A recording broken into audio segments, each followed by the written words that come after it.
DPR ప్రకటించక ముందే అమరావతి అబద్ధాలు కోసం మన చెప్తారయ్యా. 2000 ఎందుకు ప్రజల్ని మోసం చేస్తారు, ద్రోహం చేస్తారు, అబద్ధం మీరు మాటలు ఎందుకు మాట్లాడతారు మీరు? వినండి వినండి ఓపిక వినండి. మీరు మాట్లాడినప్పుడు అందరూ ఓపిక విన్నారు కదా. అన్ని అబద్ధాలే. దయచేసి కేంద్ర మీరు ప్రభుత్వం చెప్పినటువంటి నిజాలా? మీరు చెప్పినటువంటి నిజాలా? ప్రభుత్వాలు కొట్టు ప్యాకెట్లు మీరు చెప్పినటువంటి నిజాలా? అందరూ తెలుసు మీరు మాకు. చెప్పినటువంటి నిజాలా? అంటే మీకు నచ్చినట్టు మాట్లాడితే నిజాలు మీకు యాంకర్ నచ్చకపోతే గారు అబద్ధాలా? దయచేసి ఆయన ఆపండి, దయచేసి ఆయన ఆపండి. పెద్దలిద్దరూ మాట్లాడినప్పుడు నేను మాట్లాడలేదు.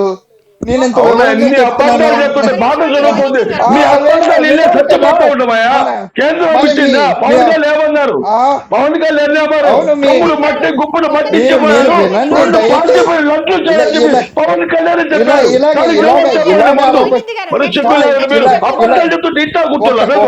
జనాలు మూర్ఖులా?